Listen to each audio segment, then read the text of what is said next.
참미예수님 협신부입니다.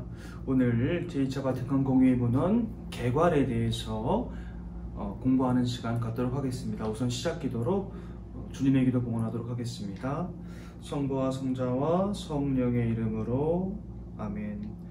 하늘에 계신 우리 아버지, 아버지의 이름이 거룩히 빛나시며 아버지의 나라가 오시며 아버지의 뜻이 하늘에서와 같이 땅에서도 이루어지소서. 오늘은 저희에게 일용할 양식을 주시고 저희에게 잘못한 일을 저희가 용서하오니 저희 죄를 용서하시고 저희를 유혹에 빠지지 않게 하시고 악에서 구하소서. 아멘. 성부와 성자와 성령의 이름으로 아멘. 네. 우리 교우분들 이 공예문헌 책은 구입을 하셨습니까? 가격을 보니까 만만치가 않아요.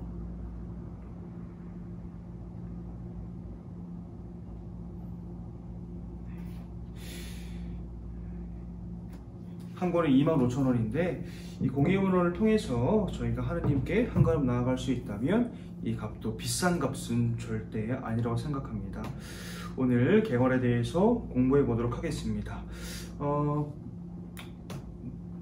공예문헌을 공부하기에 앞서서 왜 제2차 바티칸 공예를 우리가 공부해야 할까?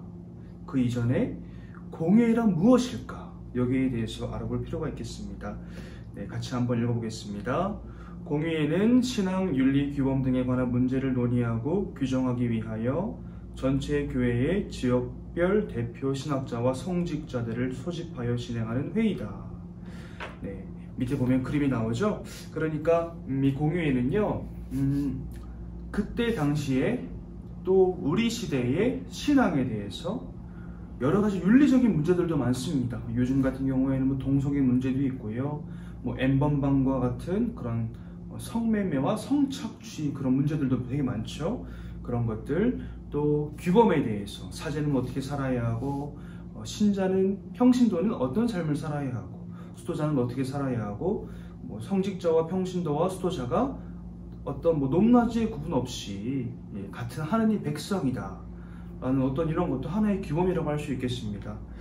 네, 공의회는 그런 것이고요. 또 다음 목적입니다. 제2차 바티칸 공의회에서 가장 큰 목적 중에 하나는 요한 23세 교황님께서 말씀하신 것처럼 민족들 간의 평화입니다. 저번에도 말씀드렸던 것처럼 이 공의회는 1962년부터 1965년까지 열렸어요. 그러니까 제2차 세계대전이 끝난 지 얼마 되지 않아서 공의회가 열린 것이죠. 그 이전에 1차 세계대전도 있었고요. 민족들 간에 엄청난 그 분쟁과 전쟁이 많았습니다.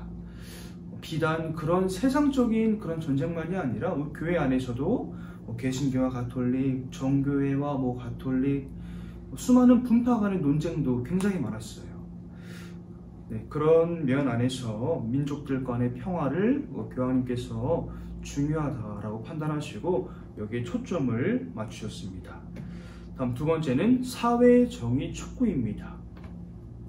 우리 가톨릭 신자들이 세상의 빛과 소금이라면 지난 시간에도 말씀드렸죠. 무조건 기도만 하는 것이 아니라 골방 틀어박혀서 기도만 하는 것이 아니라 우리가 세상에 나가서 하느님의 복음을 전할 수 있는 그런 사회의 정의에 대해서도 부르짖을 수 있어야 한다는 것이죠. 예수님께서도 사실은 바리사이나 율법학자 또 그런 사람들로부터 억압받고 있는 그런 백성들, 또 알게 모르게 그런 사람들이 아니고요, 알게 모르게 인간의 본성 안에 숨겨져 있는 어떤 그런 보이지 않는 악으로부터 우리를 구해내시고 선으로 이끌어 가시려고 하셨던 것이 바로 주님께서 오신 목적입니다. 우리 또한 사회 안에서 정의를 위해 싸우는 그런 정의의 사도들로 부르심 받고 있다는 거, 바로 이 공의회에서 말하고 있습니다. 그래서 결국에는 공의회가 말하고자 했던 것은 현대화예요. 아조르나멘토라고 합니다. 아조르나멘토, 공의회의 표어예요. 이 시대에 맞게 어떻게 가톨릭 신앙을, 그리스도 신앙을 이 사람들에게, 이 세상에 뿌리내리게 할 수 있을까? 저번에 말씀드렸던 것처럼 성경은 날 것이죠. 그리고 이 성전, 제가 문헌, 교황님 문헌, 공예 문헌 이런 것들을 성전이라고 말씀드렸는데, 이런 것들을 토대로 해서 우리가 살아가고 있는 이 시대에 어떻게 하면 하느님의 뜻을 우리가 구현해낼 수 있을까? 하느님의 말씀이 어떻게 육화될 수 있을까? 그것을 위해서 공회를 열었다고 할 수 있겠습니다. 요한 23세에 교황님께서 공회를 여신 거예요. 다음 목차 보겠습니다. 공회의 목차를 보시면 요 위에 나오는 거 보이시죠? 공회의 목차를 보시면 우선 4개의 헌장이 있어요. 4개의 헌장, 그리고 9개의 교령, 또 3개의 선언이 있습니다. 자세히 살펴보겠습니다. 4개의 헌장, 거룩한 전례에 관한 헌장, 교의 헌장, 또 교회 헌장, 사목 헌장 이렇게 나와 있죠. 전례의 헌장은요, 말 그대로 증거입니다. 우리가 성당에서 하느님의 말씀을 듣고 예수님의 몸을 모시고, 이게 전례 안에서 다 이루어지는 거지 않습니까? 또 미사뿐만이 아니고 우리가 축복 예식이라든지 아니면 병자성사, 수많은 성사 안에서도 이루어지는 것들이 다 전례예요. 전례는 그리스도께서 그 안에서 현존하시면서 사제를 통해서 당신이 직접 일을 하시는 그런 순간입니다. 그렇기 때문에 예수님께서 나와 함께 계심을 내가 믿고 있고, 그것을 내 삶으로 증거해내도록 초대하는 것이 바로 이 전례라고 할 수 있겠죠. 그래서 이 교회에서는 전례 헌장을 가장 첫 번째의 헌장으로 두었습니다. 다음 교회 헌장입니다. 자크가요 주교님께서, 프랑스의 자크가요 주교님께서 봉사하지 않는 교회, 쓸모없는 교회다라고 말씀하세요. 그만큼 우리 교회의 사명은, 교회의 사도직은 누군가를 위해서 봉사하는 것이 바로 그 정체성이자 소명이다라는 것입니다. 네, 교회 현장은 바로 이 봉사, 어떻게 교회가 봉사를 할 수 있을까? 왜 봉사를 해야 하는가? 무엇을 봉사해야 하는가? 누구를 위해서 봉사해야 하는지, 거기에 대해서 잘 말씀해 주고 계신다는 그런 내용이라고 할 수 있겠습니다.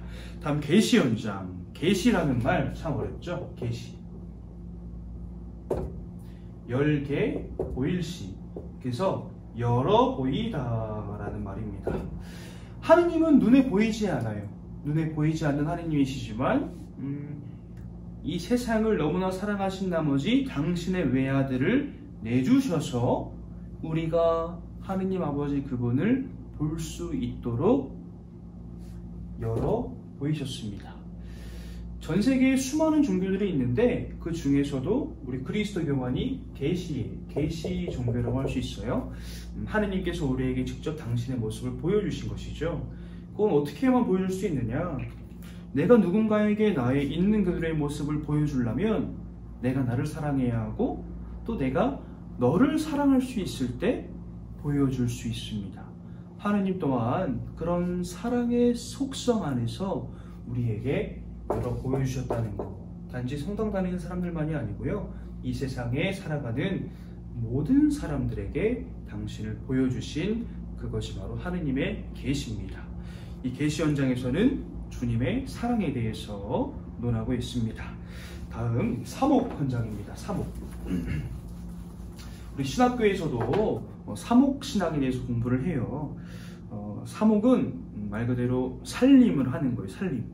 그래서 어머님들 며느리 교육받고 그런 교육 받으시죠? 살림에 대해서 교육을 받는 겁니다. 어떻게 하면 우리 교회 공동체를 잘 이렇게 오손도손 아기자기하게 잘 이렇게 행복하게 살아갈 수 있도록 살림을 할 수 있을까? 우리 사제들에게도 그렇고요, 우리 신자분들에게도 평신도 사도직이 있으니까 그것도 제2차 바티칸 공회에서 말한 거예요. 평신도들 또한 어떻게 하면 이 교회 공동체를 잘 살림하고 운영해 나갈 수 있을지에 대해서 이 사목 헌장에서 말해준다고 할 수 있겠습니다. 네, 다음 넘어가겠습니다. 네, 교령입니다. 사회 매체에 관한 교령, 동방 가톨릭 교회들에 관한 교령, 일치운동에 관한 교령, 주교들의 사목 임무에 관한 교령, 수도 생활의 쇄신에 관한 교령, 사제 양성에 관한 교령, 평신도 사도직에 관한 교령, 교회 선교 활동에 관한 교령, 사제의 생활과 교역 활동에 관한 교령이라고 할 수 있습니다. 이 교령의 내용들은 추후에 좀 더 자세히 살펴보도록 하겠습니다.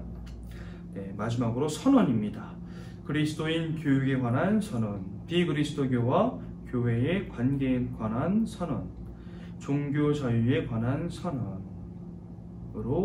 공유의 문헌은 마치게 되고요. 끝에 요한 23세 교황님께서 전 세계의 모든 사람들에게 위정자들, 청소년들, 모든 사람들을 향해서 각각 특성에 맞게 회막 메시지를 넣어 놓으셨어요. 이 부분에 대해서도 추후에 다루도록 하겠습니다. 오늘 저희가 알아본 것은 공유회가 무엇인지, 또 제2차 바티칸 공유의 목적은 무엇이었고, 그 개괄적 흐름이 어떻게 되는지, 목차라고 할 수 있는 것이죠. 어떻게 되는지 살펴보았습니다. 네, 다음 시간에는 또 다른 이야기로 우리 교우분들을 찾아뵙도록 하겠습니다. 마침 기도로 영광송 봉헌하겠습니다. 성부와 성자와 성령의 이름으로 아멘.